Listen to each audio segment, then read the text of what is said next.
Hello everyone, welcome to my eco classes. I am Divyanshu Sharma.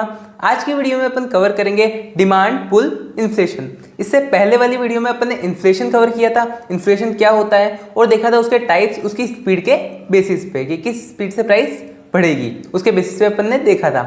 आज अपन को देखना है डिमांड पुल इन्फ्लेशन, यानी डिमांड के बढ़ने से इन्फ्लेशन कैसे होती है। तो अगर आप इस चैनल पे नए आए हैं तो चैनल को सब्सक्राइब कर देना और बेल आइकन दबा देना, जिससे आगे आने वाली वीडियोस की नोटिफिकेशन आपको टाइम टू टाइम मिल सके और आप कोई भी इकोनॉमिक्स की वीडियो को मिस ना करें। तो स्टार्ट करते हैं आज की वीडियो को।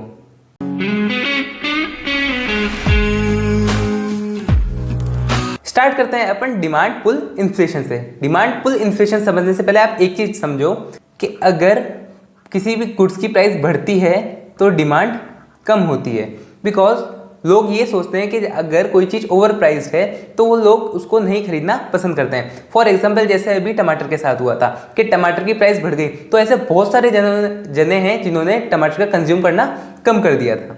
ठीक है, जिससे क्या हुआ कि जैसे ही स्टॉक में माल बढ़ा, माल बढ़ने से अपन क्या करते हैं, जो भी स्टॉक रखने वाले लोग हैं, जिनके पास भी चीज़ें होती है, ये सारी चीज़ें हैं, जैसे उनके पास स्टॉक बढ़ जाएगा तो वो क्या करेंगे, थोड़ी थोड़ी प्राइस कम करना स्टार्ट कर देंगे, जिससे क्या होगा, नॉर्मल लेवल प्राइस पे आ जाएगी और डिमांड उसके बराबर वापस हो जाती है। अब बात यहाँ पे आती है कि कभी कभार क्या होता है कि डिमांड के बढ़ने से भी प्राइस बढ़ जाती है। वो कैसे? वो ऐसे हो सकता है, फॉर एग्जाम्पल अगर अभी मार्केट में मान लो 100 एप्पल है, 100 एप्पल है। अब क्या हो रही है, पहले डिमांड हो रही थी आराम से 100 एप्पल की बराबर और 100 एप्पल मिल रहे थे 10 रुपीज़ पर पीस मिल रहा था, ऐसे अपन मान के चलते हैं। अब क्या हो रहा है कि डिमांड बढ़ रही है, पहले 100 एप्पल थे और 100 ही डिमांड थी। अब क्या हो गए, एप्पल तो 100 ही है और डिमांड हो गई 200 की, तो क्या हो गया, डिमांड बढ़ गई। अब अपन ये करते हैं कि यार एक काम कर, तू 10 रुपये की जगह 15 रुपये ले ले, मेरे को एक एप्पल दे दे, मेरे को तो अर्जेंट है, मेरे को चाहिए। ऐसे करके क्या होता है कि प्राइस बढ़ जाती है कि वो एप्पल वाला क्या सोचेगा कि यार इसकी डिमांड खूब है, थोड़ी सी प्राइस बढ़ा देता हूँ। ठीक है, फिर और सोचेगा कि यार अभी भी डिमांड खूब है, थोड़ी और प्राइस बढ़ा देता हूँ। तो वो कब तक बढ़ाता जाएगा, जब तक डिमांड रहेगी। मतलब क्या होता है कि अगर किसी भी प्रोडक्ट की डिमांड बढ़ती है तो उसकी प्राइस बढ़ती है, ये अपन जानते हैं। तो डिमांड पुल इन्फ्लेशन भी इसी चीज़ पे वर्क करता है। कैसे होता है, जैसे कंट्री में बहुत सारे जने हैं, वो क्या करेंगे, उनकी किसी भी कारण से क्या हो गई, डिमांड बढ़ गई। अब वो किसी भी चीज़ को लेके हो सकती है, ऐसा जरूरी नहीं कि अपन एप्पल की बात कर रहे हैं या फिर कोई टीवी फ्रिज हो गया, इन सब की बात कर रहे हैं कि मतलब किसी भी चीज़ को लेके डिमांड बढ़ने लग गई सारे लोगों की। तो क्या होगा, धीरे धीरे उनकी प्राइस बढ़ती जाएगी और प्राइस बढ़ने से अपन जानते हैं प्राइस बढ़ेगी तो इन्फ्लेशन बढ़ेगा। समझ गए? तो यही है डिमांड पुल इन्फ्लेशन का पूरा फंडा। क्या है कि अगर इकोनॉमी में रहने वाले लोग अगर डिमांड बढ़ाएंगे तो उस डिमांड बढ़ने से क्या हो जाएगी, प्राइस भी बढ़ जाएगी। तो डिमांड पुल इन्फ्लेशन क्या बताता है, this is when aggregate demand in an economy exceeds aggregate supply. मतलब क्या होता है, डिमांड पुल इन्फ्लेशन में जब एग्रीगेट डिमांड होती है, यानी टोटल डिमांड होती है, वो एक्सीड्स हो जाती है, मतलब ज़्यादा हो जाती है। Aggregate demand is more than total supply या एग्रीगेट सप्लाई।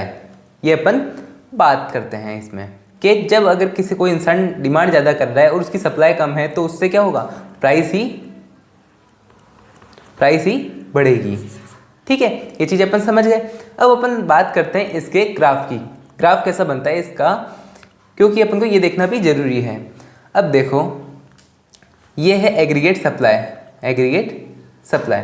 अब क्या हो रहा है कि यहाँ पे सप्लाई बढ़ती जा रही है और डिमांड, अगर यहाँ पे डिमांड इतनी कर देंगे, जैसे फॉर एग्जांपल यहाँ तक मानो,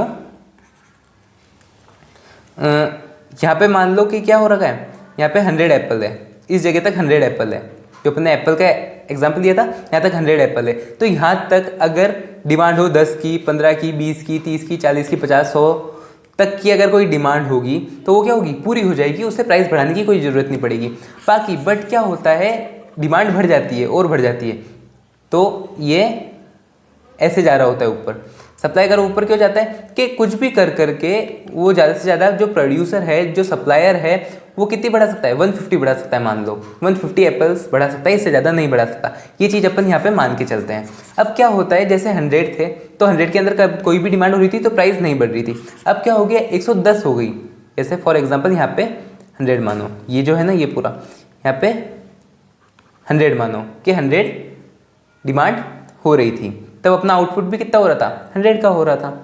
अब क्या होता है कि डिमांड बढ़ जाती है और 110 की होने लग जाती है, तो वो क्या करते हैं, थोड़ी सी प्राइस बढ़ा देते हैं और आउटपुट भी थोड़ा बढ़ा देते हैं, तो आउटपुट और बढ़ गया, 100 की जगह 110 हो गया।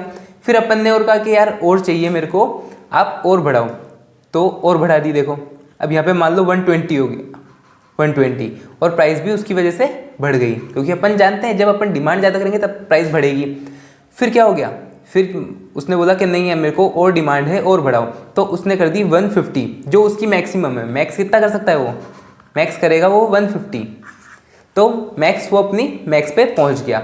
अब क्या कर रही, उसने प्राइस और ज़्यादा बढ़ा दी, क्योंकि इससे ज़्यादा वो प्रोडक्शन कर ही नहीं सकता, प्राइस बढ़ती जा रही है। अब क्या कह रहा है कि यार डिमांड और आती जा रही है, तो अब प्रोडक्शन तो बढ़ा नहीं सकता वो, तो अब क्या करेगा, वो प्राइस बढ़ाता रहेगा। ये ऐसे प्राइस बढ़ गई, और अगर फिर और बढ़ती है डिमांड, एडी अगर और बढ़ता है, एडी 5 हो जाता है, तो भी क्या होगी, सिर्फ प्राइस बढ़ेगी, डिमांड नहीं बढ़ सकती है। ये अपन देखते हैं।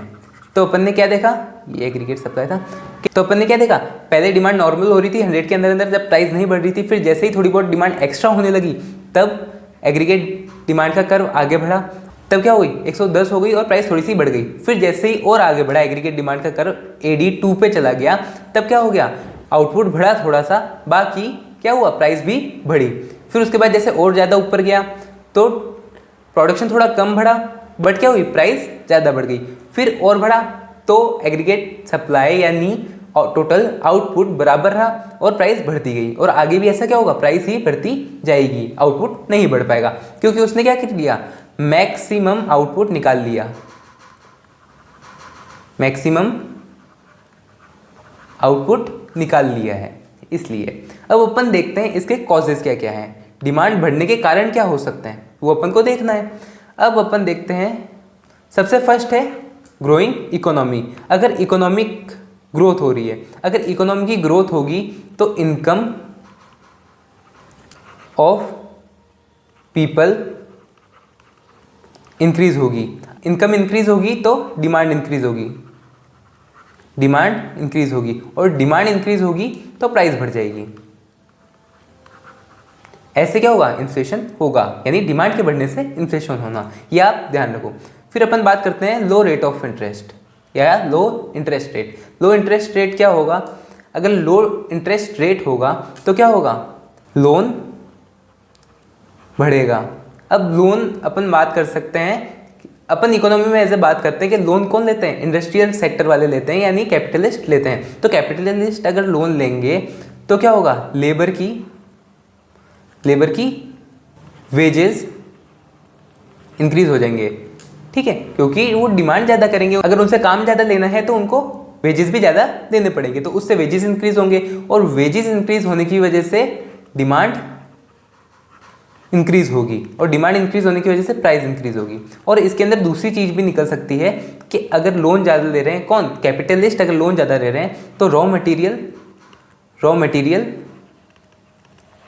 की डिमांड ज़्यादा होगी, और रॉ मटेरियल की डिमांड ज़्यादा होगी तो उसकी प्राइस भी बढ़ जाएगी, ठीक है। ये अपन दो सिनेरियो अपन किसे ले सकते हैं, लो रेट ऑफ इंटरेस्ट से ले सकते हैं। फिर अपन बात करते हैं इंक्रीज एक्सपोर्ट डिमांड। अगर एक्सपोर्ट की डिमांड बढ़ेगी, एक्सपोर्ट डिमांड अगर बढ़ेगी, एक्सपोर्ट की डिमांड से ये देखो कि अपन को जो इंडिया के अंदर जो सामान बन रहा है, जो भी सामान अपन प्रोडक्शन कर रहे हैं, जो भी सामान अपन बना रहे हैं, वो अगर अपन को बाहर भेजना है, ठीक है, तो वो एक्स्ट्रा डिमांड हो रही है उस चीज़ की, और एक्स्ट्रा डिमांड जब हो रही है तो इंडिया के अंदर रहने वाले लोगों की वो चीज़ पूर्ति नहीं हो पा रही है। तो जब पूर्ति नहीं होगी, जैसे अपन ने इस डायग्राम में देखा था कि सप्लाई जब ज़्यादा नहीं बढ़ेगी तो क्या बढ़ती रहेगी, प्राइस बढ़ती रहेगी। तो प्राइस बढ़ने से क्या होगा, वही इन्फ्लेशन हो जाएगा। तो डिमांड, एक्सपोर्ट की डिमांड बढ़ेगी तो प्राइस बढ़ जाएगी, प्राइस इंक्रीज हो जाएगी। फिर अपन बात करते हैं इंक्रीज गवर्नमेंट परचेजेस। मतलब जब कोई चीज़ गवर्नमेंट परचेज करेगी तो क्या होगा, गवर्नमेंट डिमांड बढ़ेगी, गवर्नमेंट डिमांड इंक्रीज होगी, और गवर्नमेंट की डिमांड इंक्रीज होगी तो सप्लाई, एग्रीगेट सप्लाई कम हो जाएगी। एग्रीगेट सप्लाई अगर कम हुई डिमांड से तो क्या होगा, प्राइस बढ़ जाएगी, और ऐसे इन्फ्लेशन हो जाएगा। फिर अपन बात करते हैं मनी सप्लाई। मनी सप्लाई जैसे फॉर एग्जांपल अगर अपनी इकोनॉमी में 100 करोड़ है टोटल मनी सप्लाई, मैं एग्जांपल ले रहा हूँ, इससे बहुत ज़्यादा है, ठीक है। बट समझने के लिए ये समझो कि 100 करोड़ अगर मनी सप्लाई है अपनी इकोनॉमी में और वो बढ़ा करके आरबीआई कर देती है 150, ठीक है, 150 करोड़, तो हर चीज़ की प्राइस बढ़ जाएगी क्योंकि हर एक चीज़ महंगी हो जाएगी।